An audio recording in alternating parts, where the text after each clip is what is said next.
आप देख रहे हैं पूर्वांचल। सामाजिक न्याय एवं अधिकार मंच गोरखपुर के तत्वाधान में भारत की पहली महिला शिक्षिका सावित्रीबाई फुले की जयंती अम्बेडकर पार्क बाघागड़ा एकला गोरखपुर में मनाया गया। कार्यक्रम की शुरुआत माता सावित्रीबाई फुले व डॉक्टर भीमराव अम्बेडकर के चित्र पर माल्यार्पण के बाद शुरू हुआ, जिसमें सावित्रीबाई फुले के जीवन परिचय और उनके विचारों पर बात रखा गया, क्योंकि उनके विचार समाज में वंचित, दलित और सभी लोग के लिए बराबरी तथा शिक्षा के अधिकार की पक्ष में था। माता सावित्रीबाई फुले ने अपने पति ज्योतिबा फुले के साथ मिलकर महिलाओं के लिए भारत में पहला स्कूल खोलकर वर्चस्ववाद को चुनौती दिया था। इस कारवां को आगे बढ़ाने में उनके साथ फातिमा शेख ने भी भरपूर योगदान किया था।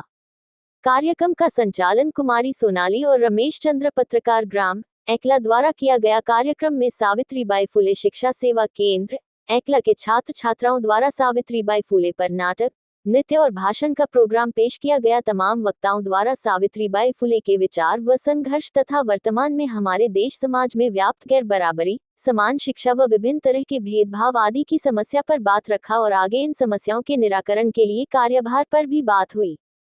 कार्यक्रम को संपादित करने के लिए सभी ग्रामवासियों तथा प्रधान प्रतिनिधि एकला विनोद, बाघागड़ा प्रधान मनोहर निषाद, लाल बहादुर, गुलाब, रामप्रीत, घनश्याम, संतोष पैनपुर प्रधान राजू निषाद आदि विभिन्न साथियों का सक्रिय सहयोग रहा। सभा की अध्यक्षता ग्राम एकला निवासी बरखा देवी द्वारा किया गया। सभी लोग छुट्टी में रहेंगे, इस नाते 5 जनवरी को रखा गया था।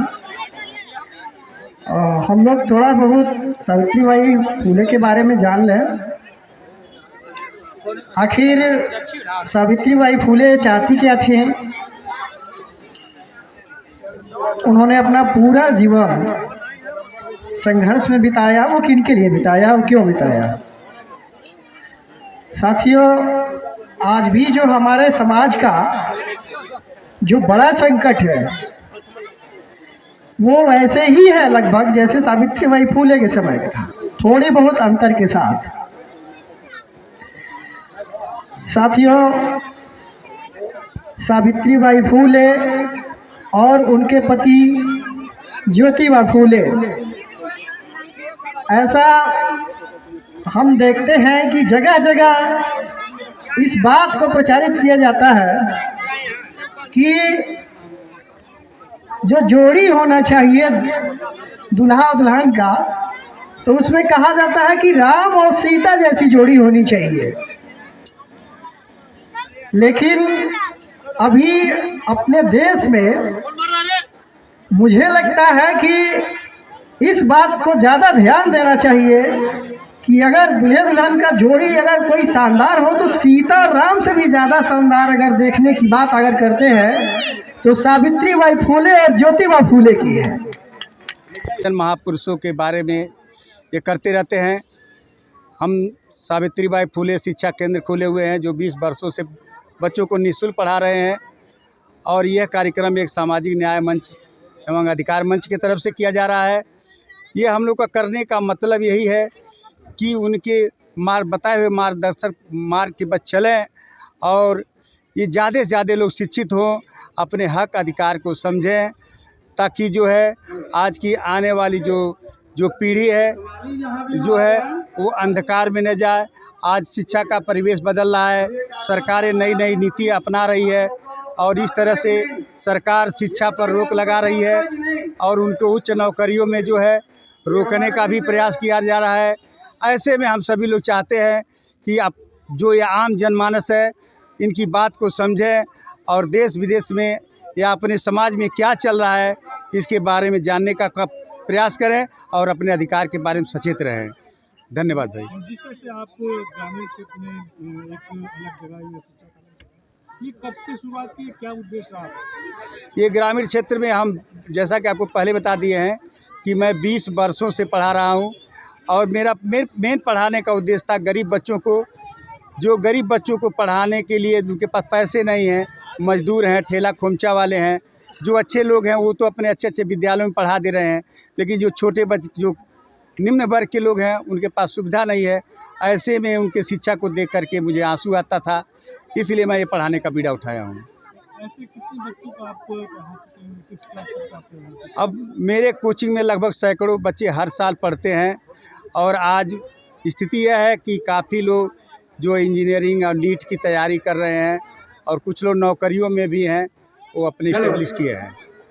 नाम जी सर, अपना नाम है। मेरा नाम रमेश चंद है। मैं एक हमारे बीच अखिल पत्रकार भी हूँ के लोग आए हैं, जी, उनका बहुत और मैं बहुत सोशल धन्यवाद। काम करता हूँ। बहुत सारे साथी हम बस यही कहना चाहें, आप लोग अब शहर से आए हैं, पत्रकार महोदय आप लोग का धन्यवाद, क्षेत्रवासियों के धन्यवाद। क्षेत्रवासियों के सहयोग से ही हो रहा है। सावित्रीबाई फुले जिस तरह संघर्ष करते हैं 1840 में, जो संघर्ष अंग्रेजों को गुलाम ब्राह्मणवाद चरम पे था, अंग्रेजों को गुलाम थे, दोहरा गुलामी थी, मगर उस दौर में सावित्रीबाई फुले ने जो सारे महिलाओं को पढ़ने का अधिकार दिए, सारे महिलाओं को जो उच्च जात के भेद थे तो उस भी महिलाओं को पढ़ने का अधिकार नहीं था, मगर तब सावित्रीबाई फुले ने सभी महिलाओं को पढ़ने के जागरूक किए।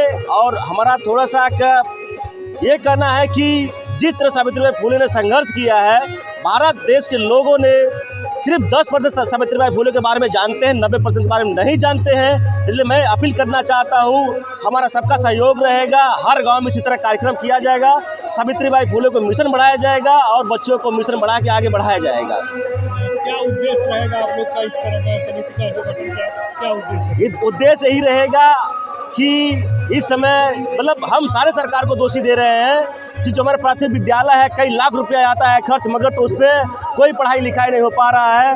तो सरकार जिस तरह पढ़ाई लिखाई सरकारी व्यवस्था ध्वस्त हो जा रहा है, अब प्राइवेट चरम सीमा पे है, कोई 10,000 कमाने वाला किस तरह बच्चों को पढ़ाएगा, ये देश के लिए बहुत बड़ा दिक्कत होने वाली है।